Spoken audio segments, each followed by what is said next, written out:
আজকে আমরা আলোচনা করব বিভিন্ন দেশের পার্লামেন্ট, জাতীয় প্রতীক, নেতা, পূর্বনাম এবং বর্তমান নিয়ে আমরা আলোচনা করব। যদি আমরা খেয়াল করে দেখি যে বিভিন্ন দেশের যে আইনসভা যদি আমরা খেয়াল করি, যেটা আমরা বলা হয় যে সংসদ বলা হয়, বাংলাদেশে যেমন পার্লামেন্ট বা আইনসভা যেটাকে আমরা বলি, সেটা আমরা জানি বাংলাদেশের আইনসভা নাম হচ্ছে সংসদ। তো একইভাবে বিভিন্ন দেশের সংসদের নামগুলো আমরা দেখব। যেমন এখানে যদি আমরা খেয়াল করে দেখি, উপরে লেখা আছে এক কক্ষ বিশিষ্ট আইনসভা। আমরা আগে বুঝে নেই যে এক কক্ষ বিশিষ্ট আইনসভা মানে কি। এক কক্ষ বিশিষ্ট আইনসভা মানে একটা রুমের ভিতরে সবাই আলোচনা করবে, বিভিন্ন বিষয় নিয়ে আলোচনা করবে। এখানে মন্ত্রী, প্রধানমন্ত্রী, রাষ্ট্রপতি সবাই, স্পিকার সবাই থাকবে, সেটাকে বলা হয় এক কক্ষ বিশিষ্ট। বিশেষ করে আমাদের দেশে যে সংসদ আছে সেটা হচ্ছে এক কক্ষ বিশিষ্ট। কারণ এখানে একটা সংসদে একটা রুম অনেক বড়, এই রুমের ভিতরে সবাই আলোচনা করে, মন্ত্রী, এমপি যারা আছে সবাই আলোচনা করে। যত ঝামেলা হোক, যতই প্রস্তাব হোক, যত সিদ্ধান্তই হোক, এই একটা রুমের ভিতরে সবাই মিলে সিদ্ধান্ত নেওয়া হয়, সেটাকে বলা হয় এক কক্ষ বিশিষ্ট। আর দ্বিকক্ষ বিশিষ্ট যেটা, সেটা হচ্ছে কি আপনার দুইটা রুম থাকে, অর্থাৎ একটা বলা হয় নিম্নকক্ষ, একটা বলা হয় উচ্চকক্ষ।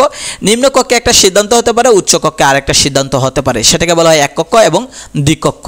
যেমন আমরা দেখি এক কক্ষ বিশিষ্ট দেশের মধ্যে আমরা যদি খেয়াল করি, যেমন চীন হচ্ছে এক কক্ষ বিশিষ্ট আইনসভা, যার নাম হচ্ছে ন্যাশনাল পিপলস কংগ্রেস।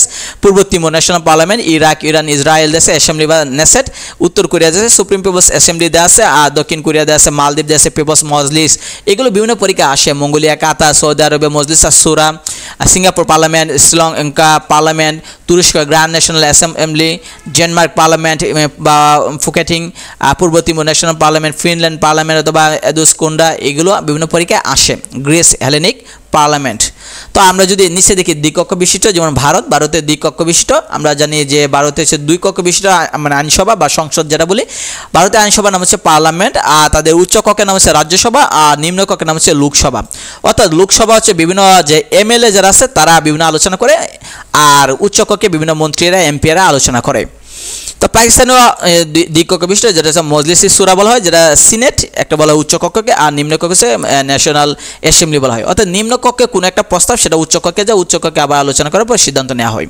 তো এখানে দেওয়া আছে ভুটান, মিয়ানমার, নেপাল, এগুলো বিভিন্ন দেওয়া আছে যেগুলো বিভিন্ন পরীক্ষায় আসে। তো আমরা যদি খেয়াল করে দেখি যে বিভিন্ন দেশে যে নেতাদের নাম যদি আমরা আলোচনা করি, তাহলে দেখা যায় যে মিয়ানমারে হচ্ছে জেনারেল অং সান, যে তিনি বিভিন্ন দেশের স্বাধীনতা আন্দোলনের সাথে জড়িত ছিল। পূর্ব তিমুর জানানা গুসামাউ।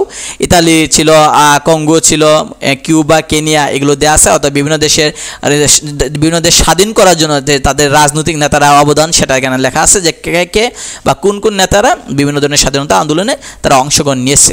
তো বিভিন্ন দেশে জাতীয় প্রতীক যদি আমরা খেয়াল করে দেখি, যে বাংলাদেশের জাতীয় প্রতীক হচ্ছে শাপলা, সাদা শাপলা, কিন্তু পাকিস্তান হচ্ছে অর্ধচন্দ্র, নেপাল হচ্ছে এভারেস্ট, ভারত হচ্ছে অশোক স্তম্ভ, সৌদি আরব হচ্ছে খেজুর গাছ এবং তরবারি, আর কানাডা হচ্ছে মেপল ভাতা, চীন হচ্ছে তিয়ান আনম্যান গেট, আর ইরান হচ্ছে তরবারি এবং চাঁদ, যুক্তরাষ্ট্র হচ্ছে ইগল, রাশিয়া হচ্ছে দুই মাথাযুক্ত ইগল, মেক্সিকো হচ্ছে ইগল, আর যুক্তরাজ্য হচ্ছে গোলাপ ফুল এবং সিংহ, লিবিয়া হচ্ছে ইগল। এগুলো বিভিন্ন পরীক্ষায় আসে। তো আমরা যদি খেয়াল করে দেখি, এদিকে আমরা তো বর্তমানে এবং পূর্ব নাম যদি খেয়াল করে দেখি, যে এটাও বিভিন্ন পরীক্ষা আসে। যে আমরা জানি যে জাপানের পূর্ব নাম ছিল নিপ্পন ছিল, আর মিয়ানমারের পূর্ব নাম বার্মা ছিল বা ব্রহ্মদেশ ছিল, চীনের ক্যাথে ছিল, ইরাকের নাম মেসোপটেমিয়া ছিল, ফ্রান্স গল ছিল, এগুলো বিভিন্ন পরীক্ষায় আসে। এদিকে আপনি খেয়াল করলে যে শ্রীলঙ্কার পূর্ব নাম ছিল সিংহল, বা আমরা যদি খেয়াল করে দেখি যে এখানে যে মালয়েশিয়ার পূর্ব নাম ছিল মালয়, এইগুলো গানার পূর্ব নাম ছিল গোল্ড কোস্ট, এগুলো বিভিন্ন পরীক্ষায় আসে। তো এই পরীক্ষাগুলো বিভিন্ন পরীক্ষা এগুলো আসে বলে, তো এগুলো বিভিন্ন পরীক্ষা বেশি আসে, তাই আমাদেরকে অবশ্যই এগুলো শিখতে হবে।